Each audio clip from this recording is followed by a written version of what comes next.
This was so hard to do, and I literally just destroyed all of my shelves trying to do this, so I just had to work overtime to just put them as they were, and I am just completely crazy, and I just saw how insane I am and how much this cost me. You have no idea how much this cost me. Don't even know. Hello beautiful bookworms! My name is Katarina and welcome to my channel. So today I decided to do something just to hurt myself because I'm a masochist. And I decided to do this tag that has been going around since last 2 months because we are already in September. And that is the book lover survival tag. I think that's how you call it. And it's basically, it was created by Penguin Teen, and I was not one of the people that were asked to do this tag because of the release of a new book, but I decided, hell to it, I'm gonna do it anyways because I like to doing these kinds of things just to try myself. And I failed miserably and my heart is still hurting, and I don't even know if I'm going to post this because this is so hard, and I don't even know if I wouldn't change these, but I think not. Let's just see. So, basically this is a tag where you have to choose between 5 to 8 books to take with you to a deserted island because you are stranded in that deserted island, and it can't be whole series, it can't be anything like that, you just have to take these books. So I'm just going to use a disclaimer right here, and I'm going to say that I'm taking these books, but there are so many more that I wanted to take with me, and it was so hard to choose this. So first of all, I decided not to even choose manga or graphic novels because that would be a freaking nightmare, and I could have done an entire video talking about the 5 to 8 mangas or graphic novels that I would want to take with me, and I wouldn't include anything else. So I decided, okay, that is out. I also decided to not include series that I haven't finished for this, so yeah, that is also not included. So if you don't see The School for Good and Evil in here, it's because I still haven't read the 3rd book. So I wouldn't even know which book I wanted to take with me to that deserted island, and that's the reason why I haven't picked even one of them to take with me. And my heart hurt a little bit. And if you don't know what The School for Good and Evil is, check down below. I will leave my review for the first book there so that you can go and buy that because that is amazing. But moving on, and I decided, well, to just try and go with the things that I can't live without. And it was so hard.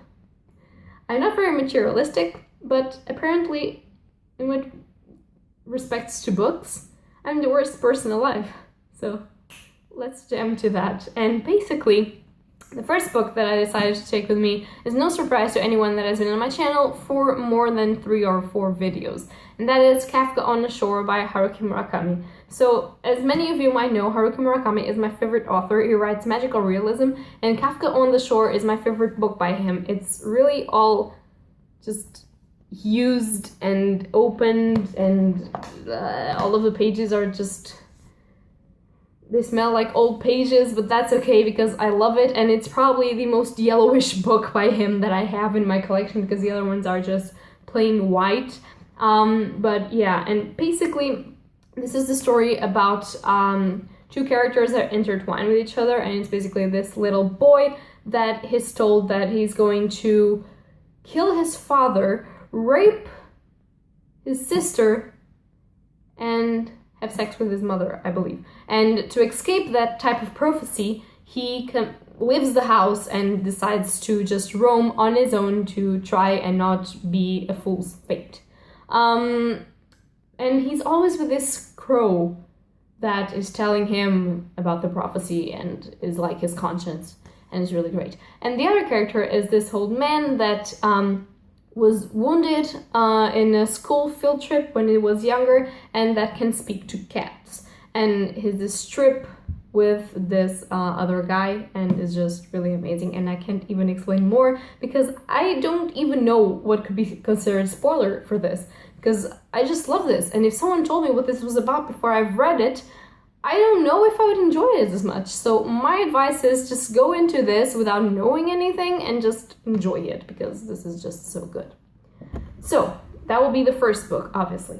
For my second book, that will be the last book in the Dark Jewels trilogy by Anne Bishop. And this is so hard because obviously you want to take the whole trilogy with you. But I'm going to choose the last one, which I believe it's translated to Queen of Darkness.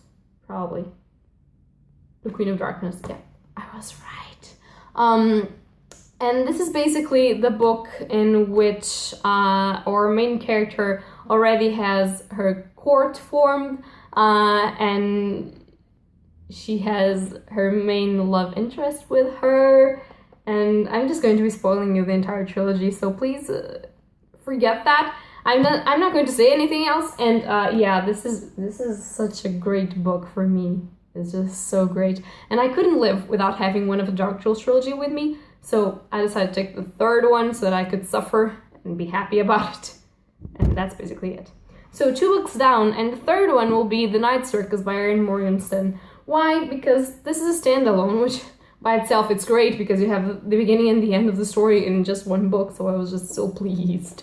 And second of all, this book is great. This book is about this mysterious circus that is there and then it's not, and it goes to other cities, and a magician's competition on the inside. There are 2 mages that are competing to see which one of them is best, and it's just so beautifully written. The descriptions are just so freaking amazing. I just love this book so much, and I advise you, if you haven't read this, to pick it up. It's not heavy on fantasy, although it has some fantasy themes, obviously, because magic, but it's just so descriptive and so relationable, and it's just so great.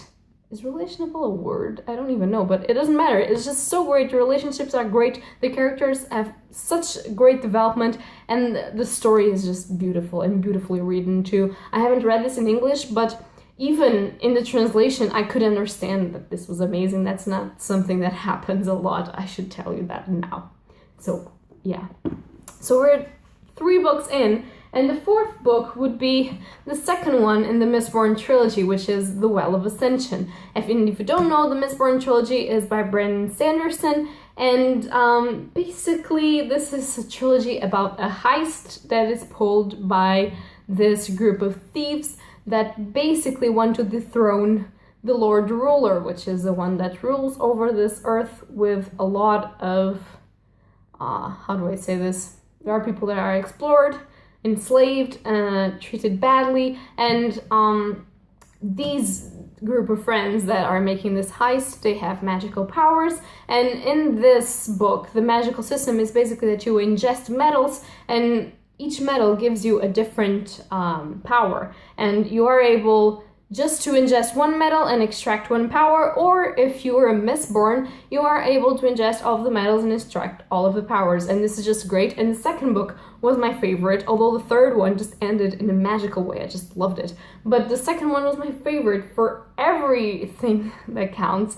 And I would take this with me because it's even the biggest one of the collection, I believe, and so I would have a lot to read, and I would love to reread this again. And if I can read the whole trilogy, then let's read the second one, because why not?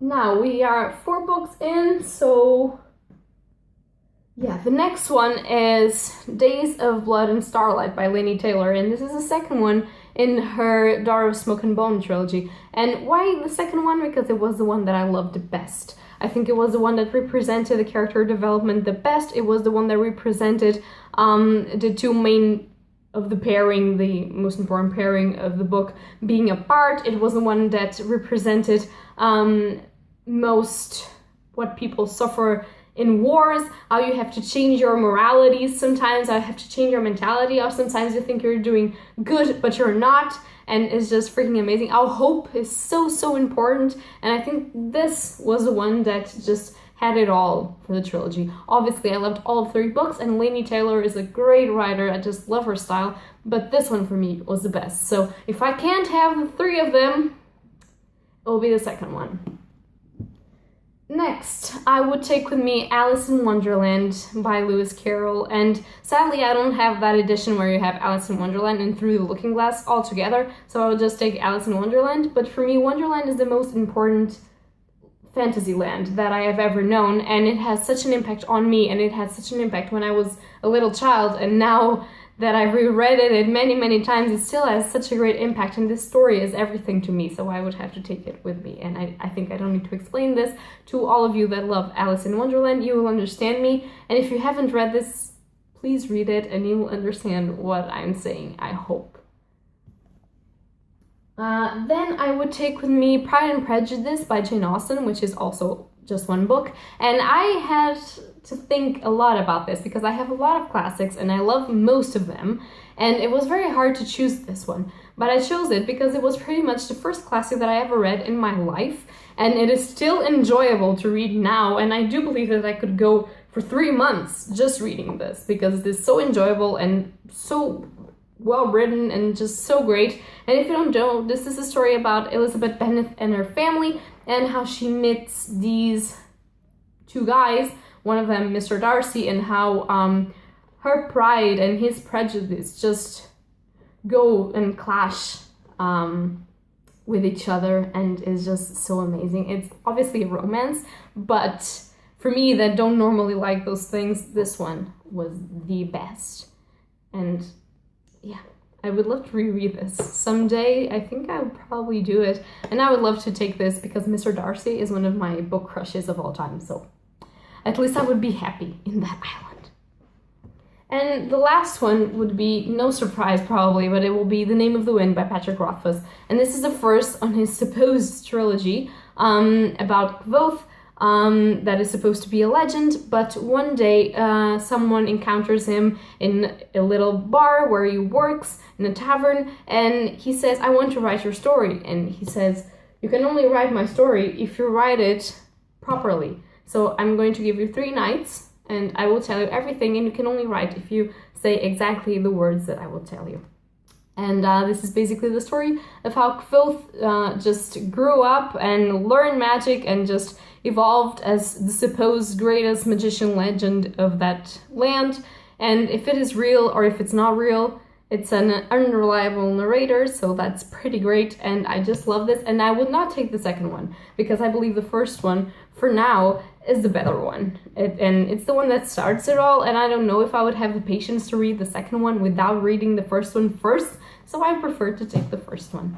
And this was so very hard, and I hope that you guys never have to do it, but if you guys want, please tell me in the comments down below which 5 to 8 books you think you'd be able to take to an island with you, just to be there forever and ever without any more books. If you can imagine yourself in that position, feel free to tell me. Feel free to tell me also what you think about my choices, if you like them, if you don't like them, if you read them, if you haven't read them, yada yada. And yeah, I have to say there's a lot of books that I wanted to be here that are not, so that is so sad. So I hope you guys like this video. If you like it, leave a like or subscribe, and happy readings to you all.